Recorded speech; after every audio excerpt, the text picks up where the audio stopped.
In the annals of ancient Israel, many men were known for their strength and many for their wisdom. But Absalom, the son of King David, was known for something else entirely, his peerless perfection. The Scriptures tell us that from the sole of his foot to the crown of his head there was no blemish in him. He was the physical embodiment of a kingdom's hopes.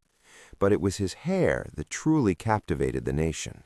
It was thick, heavy, and magnificent, a crown of gold and silk that he only cut once a year when the weight became too much to bear. When it was weighed, it tipped the scales at 200 shekels. This was more than just hair. It was a symbol. To the public, it was a sign of God's favor. To Absalom, it was the foundation of a dangerous vanity. He walked through the courts of Jerusalem not just as a prince, but as an icon, fully aware that every eye was fixed upon his beauty. But beneath the beautiful exterior, a darkness was festering. Every tragedy has a beginning, and for Absalom, it began with a broken family. When his sister Tamar was wronged by their half-brother Amnon, and King David failed to enact justice, Absalom's heart turned to stone. For 2 years he nurtured a silent, cold fury. He didn't just want justice, he wanted blood. This was the turning point where the Prince of Beauty became a prince of vengeance. At a sheep-shearing festival, under the guise of celebration, Absalom had Amnon murdered. This act of fratricide shattered the royal house and sent Absalom into exile. Though he was eventually allowed to return to Jerusalem, the relationship with his father was fractured beyond repair. He was back in the palace, but he was no longer a son, he was a rival. Absalom was a master of public relations. He knew that to take the throne, he had to win the people first. Every morning, he would stand by the gate of the city. When anyone came with a legal grievance, Absalom would stop them. He would listen, sigh with feigned empathy, and say, "Your claims are good and right, but there is no one from the king to hear you." Then he would deliver the killing blow of manipulation. "If only I were appointed judge in the land, then everyone with a complaint could come to me, and I would see that they get justice." He would reach out, embrace the commoners, and kiss them. In this way, the Bible says, Absalom stole the hearts of the men of Israel. He wasn't just growing his hair, he was growing a rebellion, one handshake at a time. The deception reached its peak when Absalom asked his father for permission to go to Hebron to fulfill a vow. David, ever the hopeful father, gave his blessing.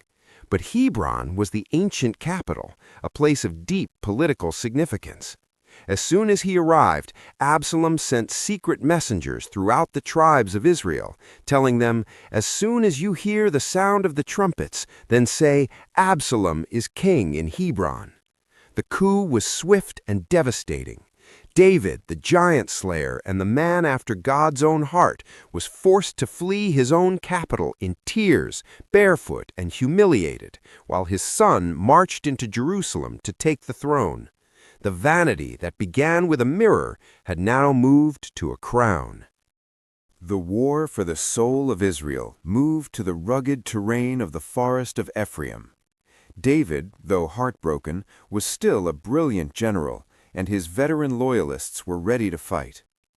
David gave one final, desperate order to his commanders: "For my sake, deal gently with the young man Absalom." He still saw the boy. The world saw a usurper. The battle was chaotic and brutal.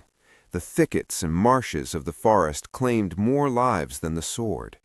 As the rebel forces crumbled, Absalom found himself isolated and panicked. He mounted his royal mule and rode hard through the dense woods, looking over his shoulder for David's elite guard. Then came the moment that poets and theologians have contemplated for millennia. As Absalom's mule lunged under the thick, low-hanging branches of a great oak tree, the prince's head caught in the foliage. Some say his thick hair tangled in the branches like a net. Others say his head was wedged in a fork of the wood. Regardless, the momentum of the mule carried it out from under him. In an instant, the man who would be king was left dangling in mid-air, suspended between the heaven he had offended and the earth he had tried to conquer. He was trapped by the very thing he was most proud of, his magnificent hair, which he had groomed and weighed with such pride, had become his noose. A soldier spotted him and reported it to Joab, David's ruthless commander. When the soldier refused to kill the prince because of David's command, Joab did not hesitate. He took 3 javelins in his hand and approached the trapped prince. As Absalom hung there, struggling and helpless, Joab plunged the 3 spears into his heart. Even then, as he gasped for life, Joab's armor-bearers surrounded him and finished the job. The rebellion died with its leader. They took the body of the beautiful prince, tossed it into a great pit in the forest, and piled a heap of stones over it.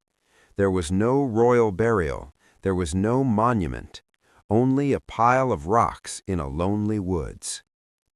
The news traveled back to King David. He didn't ask about the victory. He didn't ask about the kingdom. He asked one question: is the young man Absalom safe?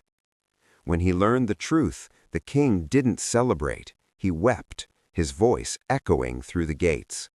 "Oh, my son Absalom, my son Absalom, if only I had died instead of you."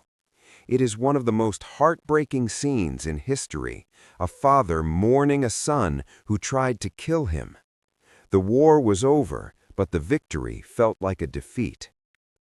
The story of Absalom is more than a historical account.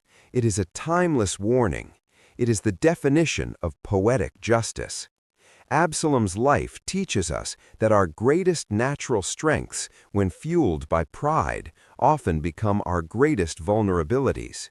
He relied on his looks, his charisma, and his hair, and in the end, they were the very things that left him hanging and helpless. Pride builds monuments to itself, but those monuments eventually crumble. As we look at the life of the rebel prince, we are reminded that true glory isn't found in what we see in the mirror, but in a heart that is humble before the Creator. Ambition can take you to the heights, but only integrity can keep you there. History remembers the kings. The remnant remembers the truth. If you want the Bible stories they don't usually tell, the forgotten, the uncomfortable, the unsung, then join us. Subscribe to Remnant Bible Stories and become part of the remnant, those who search deeper, listen closer, and refuse shallow faith.